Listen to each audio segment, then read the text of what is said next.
Hola a todos. Bueno, el día de hoy tenemos a un invitado que yo lo voy a denominar un emprendedor, ¿sí? Tuve la fortuna de conocerlo en un proceso de formación en el que estuvimos como compartiendo muchas cosas juntos. Y bueno, lo sigo en redes, lo sigo en redes en lo que viene haciendo y definitivamente, pues bueno, viene generando contenido muy propio de lo que él hace. Y nada, yo lo denominaría como un emprendedor y pues bueno, hoy vamos a hablar, entonces nada, Gerardo, bienvenido y cuéntanos Gracias. un poquitico así como una descripción de lo que está haciendo en este momento. Ok, bueno, gracias por la invitación y con todo gusto aquí, con mucho honor de estar contigo. Pues realmente yo llevo prácticamente más de 25 años, ya casi 27, desarrollando soluciones de transformación digital. Obviamente hasta hoy se llama transformación digital, antes era hacer software. Y durante todo este proceso, hoy en día lo que estamos haciendo es un modelo de entregar resultados a través de técnicas y metodologías probadas que nos permiten acompañar a los empresarios que necesitan escalar y hacer digital sus negocios, no solamente comprando herramientas de software, sino haciéndoles ver que una transformación es un proceso evolutivo, que duele, que no es fácil y que necesita de ciertos en perfiles interdisciplinarios para poder determinar que un cambio de cultura suceda. En eso estamos metidos, estamos haciendo contenido en redes para estas motivaciones de las nuevas generaciones que quieren desarrollar tecnología y entregar un poco también al mundo las bendiciones que hemos tenido en temas de negocio y haciéndoles la vida un poco más fácil a los que están iniciando, principalmente en eso andamos. Genial, vale. No, esta iniciativa es parte de eso, el poder también compartirle a quienes están en búsqueda, en compañías, en emprendimientos propios, cómo poder, digamos, llegar a adquirir esa experiencia o esas historias de los demás. Entonces, pues voy a tratar de enfocarme mucho en el tema de liderazgo y esa creo que sería como esa primera pregunta de para ti, ¿cuál sería la descripción del líder? El líder. Bueno, definitivamente, en base a mi experiencia, en base a tantos experimentos y a este perfil que yo nazco con un perfil de programador en donde pues mucha gente sabe que los perfiles de ingeniería y más de desarrollo de software, pues tenemos un estigma muy puntual en la parte social, en la parte de comunicación y finalmente cuando aprendes a estructurar una comunicación efectiva y cuando puedes cambiar el comportamiento de las personas en base a tu testimonio, es para mí lo que más conecta con la palabra liderazgo. Liderazgo no es dar órdenes, sino dar el ejemplo.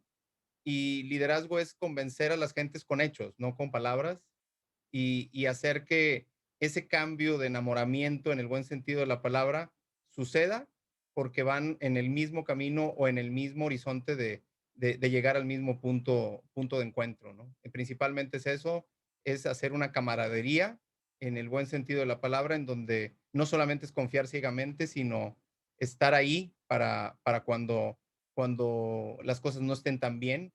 Y también el liderazgo es estar al lado cuando el equipo se caiga, cuando el equipo hay que festejar, pues se festeja. Principalmente es eso, para lo que he recorrido en el trayecto de todo este transitar digital. Ok. ¿Y cuándo consideras tú, digamos, recuerdas, venías hablando que has tenido una amplia trayectoria, ¿recuerdas ese momento en el que te viste inmerso de, ahora soy un líder? ¿Cómo fue ese momento y o como a qué enfrentaste en esa situación? Y fíjate que fue muy interesante ver cómo la lucha interna con los egos o con el ego en particular, te enfrentas y te empiezas a generar una serie te caen, en México le decimos, te caen los 20, no es otra cosa más que insights internos de decir, ¿sabes qué? O sea, yo no voy a resolver todo, yo tengo que aprender a delegar, yo tengo que aprender a entender que los problemas yo no tengo un equipo de trabajo para que nada más ejecute lo que yo les diga que hagan, sino tengo que darles accountability, tengo que darles ese poder de tomar decisiones y ya sean buenas y no tan en buenas decisiones, pero necesitamos que se tomen. Entonces, cuando tomo el quiebre de eso, ya hace algunos años cuando me doy cuenta de que solo iba a poder hacer cosas muy simples y cuando empiezo a conformar y a mentalizarme de que tenía yo que aprender, además de ser software, aprender a delegar, aprender a comunicarme bien, aprender a usar un lenguaje mucho más efectivo y no desesperarme, tener mucha paciencia. Yo creo que es un punto de quiebre muy importante cuando le digo a mi ego, ¿sabes qué? Tú vas a hacer lo que te toca hacer a ti y lo demás, entrégalo, confía y coachea. Y simple y sencillamente que estés ahí para cuando las cosas te necesiten y cuando tengas tú que pedir algo, pídelo. Ok, ok, interesante. Y digamos que en esa época, cuando comenzabas como a aprender eso y a darte cuenta, Ujú. ¿tenías algún referente, algún mentor que tú dijeras como, ok, bueno, yo estoy acá, pero veo que las personas hacen esto, o lo que hace esta persona me parece interesante"? Fíjate que durante mucho tiempo, cuando empiezo con este tema de la fabricación de software a la medida y empiezo a estructurarme, meto con estas metodologías lineales que aparentemente decían que el modelo Toyota se podía usar para desarrollar software. Y cuando encuentro el punto de quiebre del mundo en donde pues el software no es lineal y las cosas son cambiantes y el cambio es parte del proceso, y me enfrento en el 2008 a esta disrupción del agilismo, es cuando empiezo a entender o empiezo a hacer el switch de que las cosas tienen que estar cambiando constantemente para la mejora continua.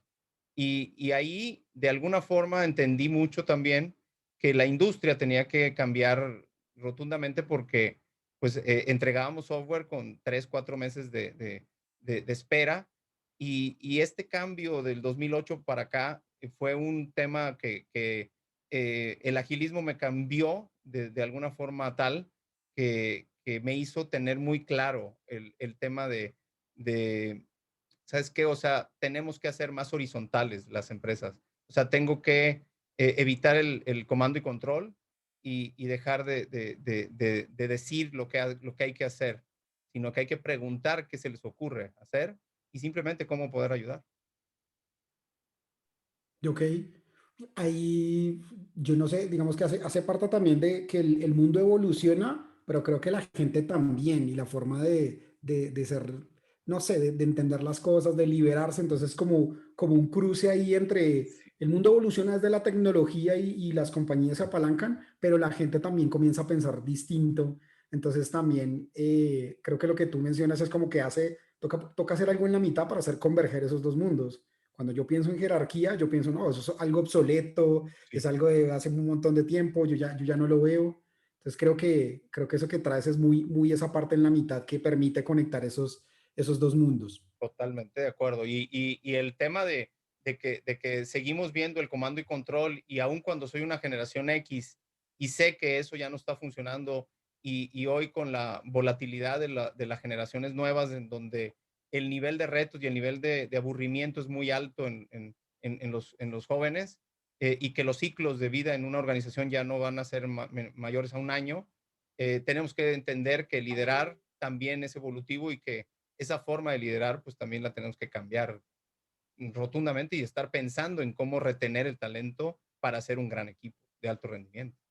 Sí, eso es un dolor muy grande que hoy tienen las compañías, que lo hemos hablado en otros capítulos y ha sido eso, es la gente está rotando mucho en las compañías y probablemente es porque no están conectando con la visión o porque simplemente son nómadas empresariales, podríamos llamarlos. Sí, Van probando diferentes sabores para poderse armar un propio sabor de lo que quieren. Entonces es como aprender y no, en una de las conversaciones alguien decía, duele mucho cuando alguien se va y es de pronto que no hemos aprendido tampoco a soltar o de pronto no hemos aprendido a que vienen y se van y que va a ser así.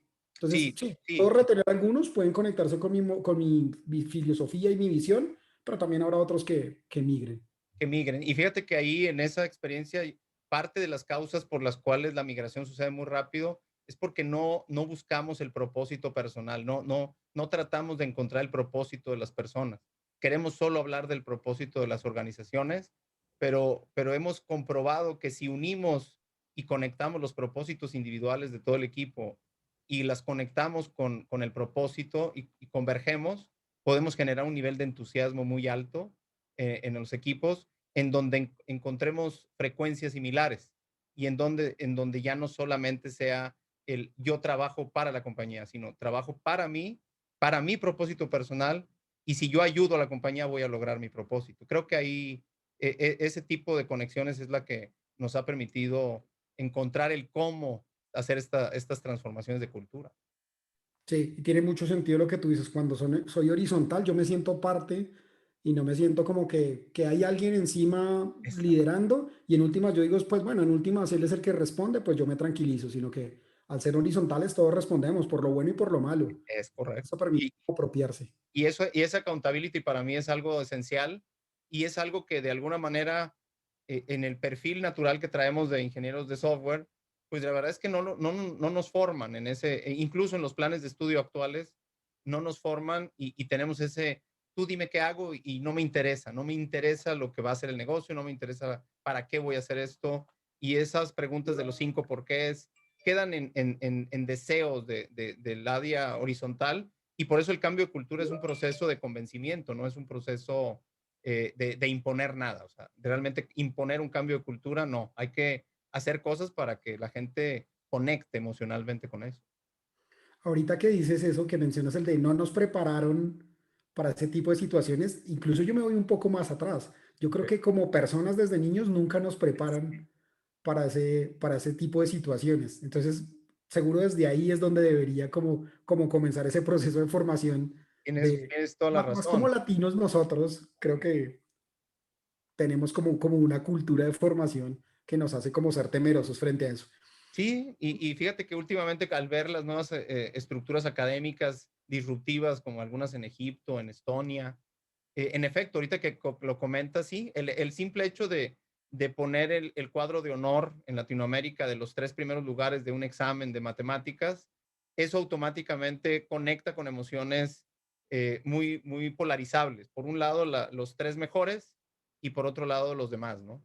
Y eso automáticamente polariza y frena la colaboración, frena la confianza, frena muchas habilidades suaves que hoy, pues, hijo, las estamos pidiendo a gritos todos en temas de conformación de equipo. De acuerdo. Y de sociedad, si tú te das cuenta, también en la sociedad pasa que no vemos esa colaboración, sino, bueno, mira tú cómo resuelves tu problema. Entonces, hace parte ahí de nuestro ADN y de lo de ese mapa mental con el que fuimos criados. Sí, totalmente de acuerdo, totalmente. ¿Cuál crees tú que es como un momento que tú recuerdas desde el punto de vista de liderazgo, de algo que haya pasado y tú digas, esto es algo que aprendí y que no volvería a ser como líder? ¿Y que lo volvería a hacer o no No lo volvería a hacer? volverías a hacer. Ah, que Ujú. no volvería a ser como líder. Ok. El, yo creo que uno de los grandes temas que me costaron es esta forma de comunicarme en donde mi personalidad a mí no me tienen que decir lo que tengo que hacer porque pues yo ya entendí bien la instrucción y yo veía un mundo en donde pues todo el mundo al saber lo que uno tiene que hacer, pues no tengo por qué estar supervisando ni haciendo management ni micromanagement. Entonces, uno de los grandes errores que yo cometí y que caía frecuentemente es en no confirmar el parafraseo de lo que había que hacer. Y el parafraseo es algo en la comunicación y en el lenguaje que yo daba por hecho y asumía muchas cosas en el tema de, oye, pues si es obvio que tal cosa, yo no parafraseaba, no conformaba el mensaje concreto y ahí es donde me puse a estudiar comunicación efectiva, comunicación no violenta, el tema de tratar de encontrar el por qué no sucedieron las cosas, las retrospectivas, y no volvería a ser el quedarme callado. Lo que nunca volvería a hacer es quedarme callado y conectar con la persona. Más allá del problema que se haya suscitado en el equipo, es primero preguntarle cómo te sientes y empezar a conectar con la persona. Ok. O sea, Y en ese hablar, mismo escenario, dime, sí. dime. Sí, hablar. Realmente ese es mi mayor área de oportunidad en donde aprendí, según yo, tarde, es un juicio, pero sí es un tema en donde yo creo que nunca volvería a quedarme callado. Y siempre conectando primero con la persona más que con el problema. Ok, sí, sí, sí, tiene mucho sentido. Que a veces nos quedamos con el problema y con el pasado, ¿no? O sea, ¿qué Sí, pasó en ese problema con el pasado? sí, Y no vemos como el accionar. Y en últimas, pues ya está ahí. Y frente exacto. a eso sí, se generan frustraciones, discusiones que al final no tienen sentido. Es correcto. Y solo es pérdida de tiempo y de energía. Y perdemos confianza, además de eso, ¿no? Tanto de ellos como de nosotros o de todo el equipo. Claro, y esa fricción comienza a acumularse, eso comienza a ser un efecto bola de nieve en el que cuando menos te das cuenta, la persona está abandonando o está Totalmente, teniendo en cuenta. En totalmente. algún momento me pasó en una compañía en la que trabajaba que se comenzó a generar como una fricción y no hablé, no pregunté y comencé a asumir y comencé a ver como comportamientos y armarme mi propia historia. Spielberg estaría orgullosísimo de mí. Y tiempo después como que dije, me voy y ya no doy más, ya me voy. Y el trabajo era fuerte, trabajaba muchas horas, pero me mantenía conectado ese hilo rojo que llaman, pero del trabajo, al líder. Y cuando me senté con él y le dije, oye, me voy, y me dijo, ¿cómo así? ¿Pero qué pasó? Entonces le conté las cosas y me dijo, pero no tenía, o sea, nunca me preguntaste, yo estaba en otro cuento, pensé que tú ibas por tu cuenta, pero igual yo ya me voy, o sea, no hay vuelta hasta atrás y los dos como que lloramos, o sea, Claro, fue una ruptura fuerte pero fue por parte de no hablar. claro, claro. Yo creo que ahí es donde, digo, si regresara el tiempo, híjole, aprendería como materia número uno, aprender a hablar. Y más si vamos a estudiar este tipo de profesión, la verdad. Porque realmente estudiamos eso y estudiando un poco el perfil de los ingenieros de software, es que estudiamos eso por esa falta de comunicación efectiva o de aislamiento que aparentemente tenemos y que al final de cuentas nos pasa factura, porque todavía sigo viendo programadores que quieren seguir trabajando solos y quieren tener sus audífonos y quieren estar totalmente aislados y tú nomás dime qué hago. Y eso ya no está, ya no encaja en el mundo. ¿Ok? Es mi perspectiva. Sí, me quedé pensando un poco como desde la posición, porque yo fui ese también, yo fui desarrollador y cuando estaba en ese momento amaba el tema. Entonces, creo que daría para una discusión el pensar el cómo podrían esas personas ser parte de esa comunidad sin ser tan sociables. Porque hoy digamos, hay cosas como el, se me olvidó ahorita, como el introvertido que evoluciona porque le toca. Hay Ya. personas que tú los ves, exponen, son Sí, speakers, se sí, mueven y cuando tú los miras en su perfil como sí, tal, en su personalidad, no, yo soy introvertido. así es. ¿Cómo así? Sí, Te tocó salir porque el mundo necesitaba conocerte. correcto. Entonces de pronto se me hace acá lanzando como un juicio de que probablemente les estamos quitando una parte del mundo a ellos y no les estamos dando la oportunidad. Es correcto. Y que quizá lo único que falta es abrir el foro, ¿no? Y abrir el foro y abrir la confianza, porque uno de los grandes temas es, por lo menos en la parte donde me ha tocado convivir con cientos de programadores, es esos juicios que haces generalizando, es incorrecto y que al final del día te das cuenta de, ok, probablemente todos podrían ser speakers o todos podrían ser generadores de contenido incluso o moderadores. El punto es que es a veces o en ocasiones complicado entender ese propósito personal, encontrando el qué los hace moverse, porque de entrada hay una barrera, no sé, psicológica quizá, en donde no queremos decir generalmente los programadores cómo somos o quién somos en el mundo ya más de ser humano, ¿no? Ok. Y ahora cambio un poquito la pregunta, pues no la cambio, sino la invierto. Yo te Dale. preguntaba como de cuál no volverías a hacer, Uh -huh. pero un momento así como líder del cual tú te sientas muy orgulloso, ¿cuál sería?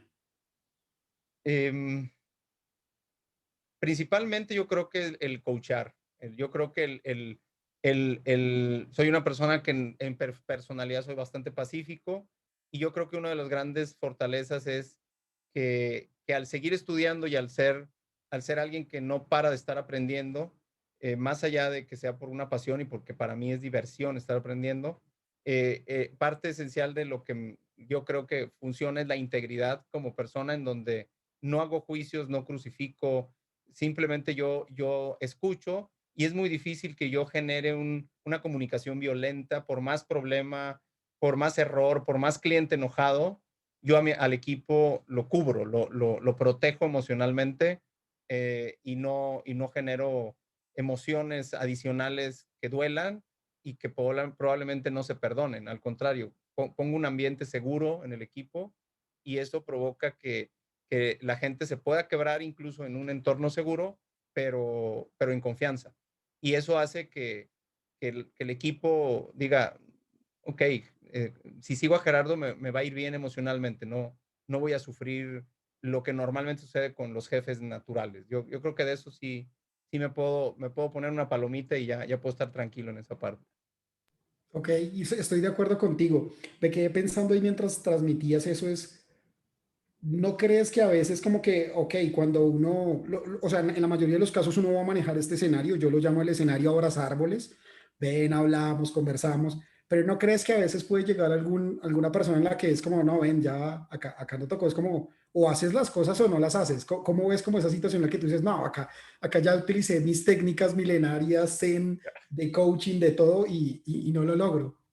Yo creo que las técnicas al final, cuando ya vemos que la persona realmente no reacciona o toma las acciones y hay una, porque lo que sí me he dado cuenta es que las personas intentan hacer el cambio, pero a veces en esos intentos, en esos cómo, las personas se enfrentan al mismo error o al mismo problema y cuando ya realmente se agotan todas las estructuras de acompañamiento, y ellos se dan cuenta en números lo que está perdiendo la empresa, lo que está perdiendo el negocio. Yo le expongo en términos ya más financieros, más estructuras, toda la data posible, mientras más fundamentación a nivel informativo sea y menos interpretación ellos tengan de Gerardo ya me quiso decir adiós. Lo que hemos logrado es que las mismas personas generan su propio criterio y dicen, estoy dañando a la organización y es momento de irnos. O sea, realmente hemos logrado provocar esa autodecisión, pero ya realmente cuando agotamos todo lo que hemos podido intentar para que la persona salga de esa zona de miedo, esa zona de depresión, porque más con el COVID tuvimos casos de depresión muy fuertes, en donde el home office provocó muchísima depresión, pero cuando ya se agotan los temas, tratamos de que ellos se den cuenta de que el camino ya no puede continuar con el proyecto. Ok, ok, vale. Y bueno, quisiera como cerrar esta parte Ujú. preguntándote, ¿qué consejo le darías a esas personas que están allá afuera tratando de ser mejores líderes? Digamos que lo que siempre transmito es, no sé si hay un buen líder o un mal líder, ¿sí? Claro. Entonces, ¿qué consejos desde tu perspectiva le darías a esos líderes, llamémoslos líderes emprendedores que están afuera intentando y escuchando como, bueno, ¿qué más podría hacer? Sí, yo estoy totalmente de acuerdo contigo porque he visto líderes. En lo personal, yo he tenido la fortuna de estar en varios proyectos con empresas medianas, empresas un poco más grandes, y los líderes de esas empresas son personalidades totalmente opuestas a mi personalidad. Ellos liderean quizá con un lenguaje un poquito más emocional, un poquito más agresivo, un grito y todos ejecutan la acción, etcétera, ¿no? Yo lo que desde mi óptica creo que hoy es un momento mucho, aunque estamos en un momento digital, creo que es el mejor momento para humanizar el liderazgo y para entender que el ser líder hoy en este mundo digital es el peor momento para hacernos binarios, es el momento de escuchar mucho. Yo creo que en el momento en el que tú quieras pensar en ser un buen líder, creo que tenemos que cerrar bocinas, cerrar distractores y desarrollar un nivel de escucha profundísimo para poder entender y poder conocer al individuo al que queremos convencer de que el trayecto es con nosotros y que tenemos que convencerlo con hechos principalmente. Pero creo que saber escuchar es lo que creo que nos hace muchísima falta a todos y más en este momento en donde aparentemente los robots están empezando a vender, a programar y a hacer cosas muy solos. Pues creo que saber liderar va a ser saber escuchar desde mi óptica. Ok, bueno, pues Gerardo, básicamente eso era. Se nos fue el tiempo súper rápido, pero creo que nos quedamos con cosas muy interesantes.